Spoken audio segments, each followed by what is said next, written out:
स्वागत है आपका हमारे YouTube चैनल एक्सेलेंट शिक्षा पर। आज मैं आप लोगों को एक बहुत अच्छे स्टेप्स की ओर लेकर के जाता हूं ताकि आप क्लास 10th में मैथ्स में अच्छे नंबर प्राप्त कर सकें। तो स्पेशली ये वीडियो उन्हीं बच्चों के लिए है जो क्लास 10th में है और मैथ्स में है।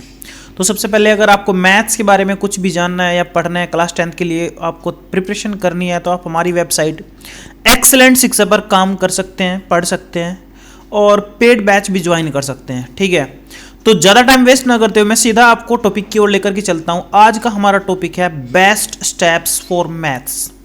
इसमें हम कुछ क्वेश्चन भी कवर करेंगे, जैसे जनवरी के महीने में क्या करें क्या ना करें। बहुत सारे बच्चे ऐसे होते हैं जिनको लगता है कि वो मैथ्स में फेल ही हो जाएंगे, लेकिन आप फेल नहीं होंगे। आप जस्ट जैसे मैं आपको बताऊंगा वैसे आप फॉलो करें और जो मैं बोलूँगा वो आप करने की कोशिश करें। आप जनवरी के महीने में ही बहुत अच्छा स्कोर बना पाएंगे।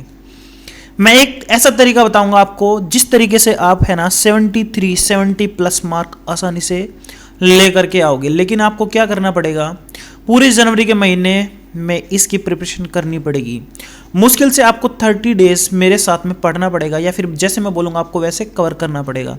तो चलते हैं। तो यहाँ पर मैं पहले स्क्रीन को बड़ा कर लेता हूँ और आपको यहाँ पे सारी चीज़ें बताता हूँ कि कैसे आपको क्या करना है। ठीक है, तो सबसे पहले यहाँ पर मैं बता रहा हूँ आपको 3 क्वेश्चन है, तीनों का आंसर मैं यहाँ पे बताऊंगा। जनवरी के महीने में क्या करें क्या ना करें, तो सबसे पहले इसी क्वेश्चन की ओर तरफ चलेंगे। लेकिन उससे पहले आप ये समझो कि मैथ्स में किस चैप्टर के लिए कितने नंबर अलाउड हैं। ठीक है, अगर आपको ये समझ में आ गया तो आप उस चैप्टर पर ध्यान दे करके अपना काम कर सकते हैं कि इस चैप्टर से आप इतने नंबर ले सकते हैं। जैसे पहला चैप्टर है और मोस्टली ये सभी का कवर हो जाता है, इसको मैं मान करके चलता हूँ कि ये 5 नंबर आपको आने ही आने चाहिए। ठीक है, उसके बाद बीजगणित है। बीजगणित में आपके बहुत सारे क्वेश्चन चैप्टर ऐसे हैं जो छोटे छोटे हैं, जैसे बहुपद बहुत छोटा चैप्टर है। 2 चर वाले रैखिक समीकरण सिर्फ 2 ही एक्सरसाइज हैं, और द्विघात समीकरण में ये थोड़ा लंबा चैप्टर है। इसको आप ये मान करके चलो कि इसमें हम ज़्यादा भी मेहनत नहीं करेंगे। वैसे अगर आप करना चाहो तो इसमें भी कर सकते हैं, लेकिन ये सबसे बड़ी यूनिट है कितने नंबर की, 18 नंबर की। इसमें आप लोगों को फोकस करना पड़ेगा। ठीक है, उसके बाद निर्देशांक ज्यामिति, इसको मैं चाहता हूं कि आप सबसे पहले करें। अभी देखेंगे, सब चीजें समझेंगे। ज्यामिति आपका बहुत बढ़िया है, ज्यामिति पे आपको फोकस करना पड़ेगा। ज्यामिति आपको फोकस नहीं करोगे तो इसमें आपको नंबर नहीं मिलेंगे, लेकिन ये ईजी होती है। कुछ बच्चों को ये बहुत हार्ड लगती है, पर टेंशन नहीं, आप मेरे साथ में रहो। त्रिकोणमिति तो फिर भी आपकी बहुत बढ़िया है। पहले 2 चैप्टर तो इसमें बढ़िया है, और हाइट वाला चैप्टर भी, डिस्टेंस वाला चैप्टर भी इसमें बहुत अच्छा है। ठीक है, तो कोई बात नहीं, हम इनको भी पढ़ेंगे, ऊंचाई और दूरी। और मेंसुरेशन तो सिंपल है, ये सबसे इजी चैप्टर है। आपको मैं बोलूँगा कि आप सबसे पहले इस पर टूट पड़ो और इसको अच्छे से प्रिपेयर करो ताकि आप 10 नंबर इसमें से लेकर के आ जाएं। उसके बाद सांख्यिकी, ये भी आपका बिल्कुल एक मक्खन की तरह चैप्टर है, दोनों के दोनों। इनमें आपके 5 + 5 टोटल 10 नंबर आपके इसमें आराम से बन सकते हैं। ठीक है, इस पर भी आप ध्यान दे सकते हो, कोई बात नहीं। मैं आपको भी बताऊंगा कि कैसे आपको प्रिपेयर करना है और कैसे आपको क्या करना है। तो चलते हैं। तो पहला हमारे पास दे रखा है कि जनवरी के महीने में क्या करें क्या ना करें। देखो, सबसे पहले आपको यहाँ पे ये बात समझनी पड़ेगी कि आप जनवरी के महीने में क्या करें और क्या ना करें। समझो इस चीज को ऐसे। कुछ बच्चे क्या होते हैं कि शुरू से लास्ट तक के क्लास में वही बार बार क्या होता है, टेस्ट में भी फेल और भाई हाफ ईयरली में भी फेल, और बस उनको लगता है कि यार कुछ नहीं होगा मेरे से, अब तो मैं फेल ही हो जाऊंगा। ठीक है, अब मेरे से मैथ होगा ही नहीं। लेकिन आप बिल्कुल भी टेंशन ना ले, आप इस चीज को समझो। देखो, आपको क्या करना है, जो बीत गया, जो भी आपका टाइम जो भी था, जो बीत गया है उसको भूल जाओ, इसको आप एक साइड में रखो। अभी आप क्या करो, एक नए सिरे से काम करना शुरू करो। इसके लिए आप क्या करो, कम से कम एक 10 रुपए का रफ या 20 रुपए का एक रफ रजिस्टर लो और उसमें आप डेली काम करना स्टार्ट करें। क्या करेंगे वो मैं आपको बताऊंगा। आपको क्या करना है, सबसे पहले जो बेसिक फॉर्मूलेज हैं, बेसिक चीजें हैं, वो आपको याद करनी है। कुछ फॉर्मेट है, जैसे पहले चैप्टर का √2 √5 का ये फॉर्मेट है कि ये आएगा ही आएगा, इसका क्वेश्चन आप याद करें। कुछ चीजें ऐसी मिलेंगी आपको जो बहुत जगह आपको ऐसी हैं कि भाई ये आती ही आती हैं, वो मैं आपको बताऊंगा, वो आप उनको अच्छे से कवर करें। तो आप सबसे पहले इस बात को मान करके चलें कि आपने जो पहले किया है उसको भूल जाओ, और अभी क्या करो, एक नए सिरे से काम करो। ऐसे करो काम कि आपको पास होना, यार अच्छे नंबर लाने हैं। आपको मैं बोल रहा हूं, अगर आप कम से कम जो मैं आपको बता रहा हूं आपने उस पर काम किया तो आपके 70 प्लस मार्क्स चले जाएंगे। 70 नंबर लाने के लिए 30 नंबर तो आपका स्कूल ही आपको देगा। तो आपको कितने नंबर लाने हैं? Only 40 number. 40 नंबर के लिए आप कम से कम वो चैप्टर चूज कर लो जो आपको आसान लगते हैं। अगर आप जो चैप्टर आपको आसान लगते हैं तो आप पहले उनको कवर करो। अगर आपने वो अच्छे से कवर कर लिए तो यार आपको 40 नंबर चाहिए, कैसे भी करके आप 40 नंबर लेकर के आओ तो यार पास की टेंशन खत्म, आपको बहुत अच्छे नंबर माने जाएंगे 70। अभी मैं बताऊंगा कि कौन कौन से चैप्टर हैं वो जो आप आराम से कवर कर सकते हैं और कैसे कवर करेंगे उसके बारे में भी बताऊंगा। तो ये मानकर चले कि जनवरी के महीने में अभी आपका एंड टाइम चल रहा है कि आपको फरवरी में एग्जाम देने हैं, तो आप ये भी मत चलना लेकर के कि आप मैथ्स में पूरा पूरा फोकस करो। पता चला पूरा दिन आप मैथ्स पढ़ रहे हो तो इसमें आपको क्या हो जाएगा? प्रॉब्लम हो जाएगी, क्योंकि आपके बाकी जो चैप्टर हैं जैसे इंग्लिश हुआ, साइंस हुआ, ये सब चैप्टर आपके क्या हो जाएंगे भाई? लो वेटेज में चले जाएंगे, जिसके कारण आप उनमें भी फेल हो सकते हो। तो मैं बोलूंगा कि आप कम से कम डेली का रूटीन रखो और कम से कम आप क्या करो, 1 घंटा आप क्या करोगे? डेली मेहनत करोगे, ठीक है। अगर आपने इतना काम किया तो आप मैथ्स में बहुत अच्छे नंबर लाओगे। मैं बताऊंगा अभी कैसे करना है, क्या करना है, ठीक है। तो चलते हैं थोड़ा सा आगे। एक यहां पर एक स्ट्रेटेजी मैं बता रहा हूं अच्छे अंक कैसे लाएं मैथ्स में। तो सबसे पहले इसका सबसे सिंपल सा लॉजिक है कि आप आसान चैप्टर ढूंढो। आप सबसे पहले क्या करो? आसान चैप्टर ढूंढो। अब जो चैप्टर आपको आसान लग रहे हैं उनकी एक क्या बनाओ भाई? उनकी एक सूची बनाओ और उस पर सबसे पहले मेहनत करो। उस पर क्या करो? आप मेहनत करो। जरूरी नहीं है यार आपको 14 के 14 चैप्टर आपको सारे के सारे बेस्ट आने चाहिए, नहीं। आप उन चैप्टर को ढूंढो जो आपको सबसे अच्छे लगते हैं। जैसे कि पहला चैप्टर है यार, उसमें आपको √2 √5 ऐसी चीजें हैं, वही आएगा। दूसरा आपका भाई बहुपद वाला चैप्टर है, उसमें भी आपका बहुत सिंपल है, एक आपका ग्राफ टाइप का होगा, इसमें ऐसे करके आप बहुत सारी चीजें आराम से कर लोगे। और उसके बाद आप है ना मेंसुरेशन ढूंढ लो, ठीक है। अभी मैं सब चीजें डिस्कस करूंगा, तो आप उन चैप्टर पर फोकस करो जो चैप्टर आपको भाई पूरे नंबर दिला सकते हैं। निर्देशांक ज्यामिति है ना, तो निर्देशांक ज्यामिति में आप 5 नंबर हैं तो आप उनको कवर कर लो। सांख्यिकीय 5 नंबर है, सांख्यिकीय पूरे 5 नंबर कवर कर लो। और भाई उसके प्रायिकता के 5 नंबर हैं तो दोनों को मिला करके आपके दोनों को 10-10 नंबर पूरे कवर करो। तो उस चैप्टर की तरफ भागो जो सबसे पहले आपको कवर हो जाएंगे।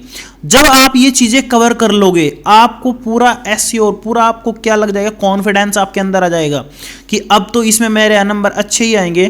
तो उस टाइम आप क्या करना? हार्ड वाले चैप्टर की तरफ जाना, ठीक है। और बेस्ट चीज मैं आपको बताऊं, हमने एक्सेलेंट शिक्षा पर एक बहुत अच्छी क्या है ना कि टेस्ट सीरीज डाल रखी है। जब आप जितना मैं बोल रहा हूं आप आसान चैप्टर को कवर कर लोगे, उन चैप्टर की है ना आप चैप्टर वाइज टेस्ट लिस्ट को सोल्व करो और वो सोल्व करने के बाद आपको लग जाएगा कि यार अब तो हो जाएगा। ये टोटल काम 30 दिन का नहीं है भाई, ये कम से कम 20 दिन में आप कर लोगे। 20 दिन में सारा का सारा मटेरियल आप ये कर लोगे, ठीक है। और अगर आप ये 20 दिन में कर पा रहे हो तो समझो फिर उसके बाद 10-12 दिन में आप उन चैप्टर पर ध्यान दो जो आपको हार्ड से लगते हैं। उसमें भी सिर्फ उस चीज पे फोकस करो। जैसे आपका 2 नंबर का क्वेश्चन, 4 नंबर का क्वेश्चन, ऐसे क्वेश्चन पर डिपेंड करो और आप बड़े बड़े क्वेश्चन को सोल्व करके देखो। एग्जाम्पल पर फोकस करो, अगर आप वो भी कर लेंगे तो आपको और भी ज्यादा नंबर मिलेंगे। तो ये एक स्ट्रेटेजी होती है, मतलब कि आप पहले आसान चैप्टर कवर कर लो, उनको मजबूत कर लो बोर्ड के लिए, क्योंकि आप पहली चीज फेल नहीं होना चाहते हैं। और जब आप फेल नहीं होना चाहते हैं तो आप पहली चीज वो कवर कर लोगे। मान लो आपने 20 से 25 नंबर का वो कवर कर लिया तो भी आपके 50 नंबर तो बन जाएंगे, क्योंकि 30 नंबर आपको प्रैक्टिकल में मिल जाएंगे। तो ये चीज क्लियर हो गई। अब थोड़ा सा हम क्या करते हैं, अब हम थोड़ा सा इस चीज पर ध्यान देंगे कि कैसे कैसे मैथ्स को समझेंगे, कैसे हम करेंगे। देखो मैथ्स जो होता है ना, अभी कुछ बच्चे सोचते हो कि मैथ्स यार क्यों रख दिया क्लास में, मैथ्स क्यों है? मैथ्स एक चीज होती है जो आपके माइंड का डेवलपमेंट करती है। क्या करती है? जो आपके माइंड का डेवलपमेंट करती है, जो आपको है ना ध्यान रखना, जो आपको सोचने की, तर्क शक्ति की चीजों की तरफ आकर्षित करती है। सोचो अगर मैं आपको एक प्रॉब्लम दूं, जैसे मैं कह रहा है कि 2 + 2 4 होते हैं, ठीक है। तो एक आर्ट का स्टूडेंट इसको समझ लेगा, वो रट लेगा, ठीक है। एक मैथ का स्टूडेंट इसको समझेगा यार ये कैसे होता है, मतलब कोई बड़ी प्रॉब्लम होगी आपके सामने तो आप उसको सोचोगे कि ये कैसे हुआ। तो मैथ्स मोस्टली आपके माइंड को डेवलप करता है। तो मैथ से भागने की कोशिश मत करो, मैथ को समझने की कोशिश करो। तो यहां पर मैं बोल रहा हूं मैथ समझ नहीं आती है तो क्या करें, तो क्या करना पड़ेगा आपको? देखो तो एक चीज समझो, मैथ्स को समझने के लिए मान लो मेरे पास कोई चैप्टर है, जैसे मैं मान रहा हूं समांतर श्रेणी, क्या चैप्टर है? समांतर श्रेणी। ठीक है, तो इस चैप्टर को समझने के लिए अगर मैं डायरेक्ट क्वेश्चन को लेकर के बैठूंगा तो भाई मुझसे क्वेश्चन वो नहीं होगा। क्यों नहीं होगा? क्योंकि मुझे उसके बारे में कुछ पता ही नहीं है। तो सबसे पहले आप एक स्ट्रेटेजी फॉलो करो और वो स्ट्रेटेजी है एग्जाम्पल। ठीक है, तो आप सबसे पहले एग्जाम्पल निकालो। क्या करो? सबसे पहले एग्जाम्पल निकालो। सोचो, अगर आपने एक किसी फॉर्मेट पे, मान लो अगर मैं एक श्रेणी लिख रहा हूं 2 4 6 8 10, ठीक है, आपको मैं पूछूं कि या ये श्रेणी है या एपी है या नहीं, तो आप इसको कैसे चेक करेंगे? तो आप पहले, अगर आपको पता होगा, अगर आपको फॉर्मेट के बारे में पता होगा कि दोनों के पदों के डिफरेंस चेक कर लो। अगर डिफरेंस बराबर है, जैसे 4 - 2 2 हो जाएगा, 6 - 4 2 हो जाएगा, 8 - 6 2 हो जाएगा। इसका समांतर अगर समान है, क्या है? समांतर अगर समान है तो भाई ये क्या है? एपी है। अगर इसका समांतर नहीं है तो इसका मतलब ये एपी नहीं है। तो आपको क्या करना पड़ेगा? कम से कम, मैं पहले बोल रहा हूं, जो चैप्टर आपको लग रहे हैं आसान है उनके एग्जाम्पल पर फोकस करो। और एग्जाम्पल ऐसे नहीं है कि आपने पन्ना पलटा बोला कि ये भी हो गया, ये भी हो गया और ये भी हो गया। नहीं नहीं, आप उसको लिख करके सोल्व करो, लिख करके सोल्व करो। जब आप उसको लिख करके सोल्व करेंगे ना, सिर्फ एग्जाम्पल पर फोकस करो। जब आप उसके सारे एग्जाम्पल कर लोगे, उसके बाद आपको एक्सरसाइज की तरफ बढ़ना है। और एक्सरसाइज में भी मैं आपको बोल रहा हूं कि कैसे करें, वो बोल रहा हूं। यहां पे देखो, एक्सरसाइज मान लो आपके पास है ना, कोई चैप्टर है, उसके अंदर 4 एक्सरसाइज है, 5 एक्सरसाइज है, ज्यादा क्वेश्चन नहीं पड़ेंगे आपको। 6 क्वेश्चन अगर आप डेली करते हो तो 3 मंथ्स में सारा कवर हो जाते हैं। लेकिन मैं एक चीज बोल रहा हूं, एक्सरसाइज में अगर आपके पास कितने क्वेश्चन है भाई? 10 क्वेश्चन है, या फिर एक्सरसाइज में टोटल कितने क्वेश्चन है? 20 क्वेश्चन है। तो आप उनको डिवाइड कर लो ऐसे 1 3 5 7, ऐसे करके उन क्वेश्चनों को सोल्व करो। और भाई सोल्व करने हैं भाई, ऐसा नहीं है कि आप उनको देख रहे हैं, तो रफ में आप उनको बैठ करके सोल्व करना है। और जब आप उनको सोल्व करोगे तो रियलिटी ये है कि आपको उनके मेथड भी समझ में आएंगे। लिख करके सोल्व करोगे तो उनके मेथड भी समझ नहीं आ रहे हैं तो आप टेप सकते हो, क्योंकि ये एग्जाम्पल है आपकी बुक के। और एग्जाम्पल से सिर्फ आपको एक चीज सीखने को मिलेगी, वो मिलेगा आपको फॉर्मेट। क्या मिलेगा? फॉर्मेट। और जब आप किसी क्वेश्चन का फॉर्मेट समझ जाओगे तो समझो आप जब उसका एक्सरसाइज का पहला, तीसरा, 5वां क्वेश्चन करोगे तो 1 अटेम्प्ट में आपका क्वेश्चन सोल्व होगा। ये एक स्ट्रेटेजी होती है और इस स्ट्रेटेजी से बहुत सारे बच्चे यार पास हुए हैं। जो कमजोर बच्चे भी होते हैं ना, अगर वो एग्जाम्पल भी करने लग जाते हैं तो एग्जाम्पल से उनको मेथड आ जाता है और उनसे भी वो क्या कर लेते हैं? प्रोग्रेस पकड़ जाते हैं। एक बार आप ट्रेन पकड़ लिए, फिर तो ट्रेन आपको अपने स्थान तक ऑटोमेटिक लेकर के जाएगी। यानी आपको क्या करना पड़ेगा? उसके बाद फॉर्मेट देखा यार, आप बोलोगे कि ये तो मैंने एग्जाम्पल कर रखा है, बिल्कुल वैसा ही क्वेश्चन है, तो उसमें आप संख्या रखोगे, उसको सोल्व कर लोगे। अब एक चीज यहां पे समझने की है कि आप कौन कौन से क्वेश्चनों को पहले पकड़ें, जो मैं आपको बोल रहा हूं, जो आपको बढ़िया नंबर दिला सकते हैं। देखो यहां पर समझो इस चीज को, पहला जो चैप्टर है आपका वो है आपका 5 नंबर का। तो 5 नंबर के लिए सबसे पहले आप इस पर भागे, 5 नंबर आपको यहां से मिलेंगे। ठीक है, दूसरा चैप्टर 18 नंबर की यूनिट है, इसमें से आप 18 नंबर आप यहां से कवर करने की कोशिश करें। चारों चैप्टर जो है आसान है, बेस्ट है। उसके बाद एक निर्देशांक ज्यामिति है, ये भी आप करो। देखो मैं यहां पर साफ साफ बोल रहा हूं, पहला, दूसरा और तीसरा यूनिट ले लो। ज्यामिति को आप छोड़ दो, ज्यामिति आपसे नहीं होगी। मैं कमजोर बच्चों की बात कर रहा हूं, जो टॉपर बच्चे हैं वो तो होशियार होते हैं यार, वो तो करने की कोशिश करेंगे। उसके बाद ज्यामिति को छोड़ दो, त्रिकोणमिति भी आप छोड़कर चलो, त्रिकोणमिति नहीं होगी यार आपसे, त्रिकोणमिति टफ होती है, लेकिन फिर भी आप इसको बाद में देखना। लेकिन मेंसुरेशन आपका बहुत आसान होता है, तो मेंसुरेशन आपका चौथे नंबर पर, आप 10 नंबर इसको ऐड कर लें। उसके बाद भाई सांख्यिकी में आप 10 नंबर यहां से ऐड कर लें। ठीक है, तो ये जो 4 चीजें हैं, 5 चीजें, कितनी? 1 2 3 4 5, कितनी चीजें हैं? 5। तो इन पांचों के नंबर जोड़ेंगे तो 10 10 20 20 5 25 5 30 18 48, कितना हो गया? 48 हो गया ना। एक बार चेक करो, 10 10 20 5 25 5 30 18, कितना हो गया भाई आपका? 48 हो गया ना। 30 नंबर आपके स्कूल से आएंगे तो कितने होंगे भाई? ये होंगे आपके 78 नंबर। कितने? 78 नंबर हो जाएंगे, 78 नंबर। तो अगर आप 78 नंबर में यार आप टॉपर नहीं है, आप थोड़ी मेहनत ज्यादा नहीं कर पा रहे हो, तो आप ये मानकर चलो कि अगर आप इन 5 चैप्टर या यूनिट पर फोकस करेंगे तो आपको 78 में से यार 68 68 के बाद 70, इतने नंबर तो यार आराम से आ ही जाएंगे। इसके लिए सिर्फ आपको क्या करना है, मैं जो बोल रहा हूं, आपको स्ट्रेटेजी फॉलो करनी है।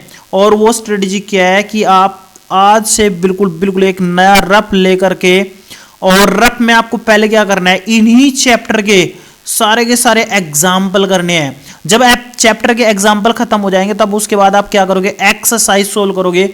और एक्सरसाइज में भी पहला, तीसरा, पांचवा, सातवां ऐसे क्वेश्चन सोल्व करोगे। इससे क्या होगा कि पूरी एक्सरसाइज के क्वेश्चन सारे के सारे आपको सोल्व करने की जरूरत नहीं पड़ेगी। ये आपका बर्डन कर देंगे 1/2, आधा कर देंगे बर्डन, और उससे आपको क्या मिलेगा, बहुत जल्दी टाइम के साथ में बूस्ट मिलेगा, जिससे आपके नंबर बढ़ते चले जाएंगे। उसके बाद सोचो, अगर मान लो 30 दिन का हमने टारगेट रखा है, सोचो ये काम आपने अगर 10 दिन में कर लिया, 10 दिन से भी पहले ही हो जाएगा, क्योंकि डेली आप कम से कम 20 क्वेश्चन का टारगेट लगाओ, एग्जाम्पल का टारगेट लगाओ, तो 10 से भी पहले ही हो जाएगा। तो जब आप इतना काम कर लोगे तो उसके बाद आप क्या करोगे, जो आपके क्वेश्चन बचेंगे 2, 4, 6 ऐसे जो क्वेश्चन बचेंगे इस एक्सरसाइज के, तो आप उन क्वेश्चनों पर भी क्या कर सकते हो, फोकस कर सकते हो। तो इस तरीके से आप मैथ्स में, यार मैं ये बोल रहा हूं, मैथ्स में आप 70 नंबर तो आराम से ला सकते हो। और उसके बाद अगर आप थोड़ा सा बूस्ट करो तो आपका क्या हो जाएगा, 80, 85। और अगर बहुत बढ़िया बच्चे हैं यार, एक एक एग्जाम्पल को, क्योंकि मोस्टली जो है ना एग्जाम्पल, मैं ये नहीं बोल रहा हूं पेपर में आएंगे, एग्जाम्पल आपको क्या देता है, एक मेथड देता है यार, किसी भी क्वेश्चन को करने का एक मेथड आपको बता देता है। उसके बाद आप मेथड सीख जाओगे तो आप किसी भी क्वेश्चन को आसानी से कर सकते हैं। ठीक है, तो आज की इस वीडियो में सिर्फ इतना ही मैं बताना चाह रहा था कि आप मैथ्स में कैसे तैयारी करें। तो समझ गए होंगे कि आप हताश निराश तो बिल्कुल भी ना हो। ऐसा मत समझो कि जनवरी आ गया यार, अगले महीने में पेपर है, ये है वो है, ऐसा मत करो। डेली आप 1 घंटा मैथ्स को, सिर्फ जो मैं बोल रहा हूं, पहले एग्जाम्पल, फिर एक्सरसाइज के ओड इवन नंबर में करो काम, जैसे 1, 3, 5 ऐसे करके काम करो। और जब ये कंप्लीट हो जाएगा उसके बाद आप आगे बढ़ें। ठीक है, तो आसान चैप्टर जो है उन पर आप फोकस करें। तो मेनली मैं उन चैप्टर का नाम फिर से बता देता हूं, आप यहां पे देख लें। वो चैप्टर है भाई, पहला हो गया आपका बीजगणित हो गया, और उसके बाद भाई निर्देशांक ज्यामिति हो गया, और मेंसुरेशन हो गया। मेंसुरेशन इतना इजी है यार, फॉर्मूले याद कर लो। निर्देशांक ज्यामिति में 2 ही फॉर्मेट हैं, एक तो अनुपात वाला और एक हमारे पास किसी बिंदु ज्ञात करने वाले। ठीक है, एक सांख्यिकी आपके प्रायिकता और सांख्यिकी, इसमें भी फॉर्मूला डायरेक्ट याद करो, आपका काम चल जाएगा। तो ये 5 जो इकाई हैं आप इनको कवर कर लें यार, मैं ये मान रहा हूँ आपके बहुत अच्छे नंबर इसमें आ जाएंगे, आराम से आ जाएंगे। ठीक है, तो आज के लिए इतना ही, फिर मिलेंगे किसी नेक्स्ट वीडियो में। और आप इस फॉर्मेट को बिल्कुल फॉलो करें यार। ठीक है, थैंक यू।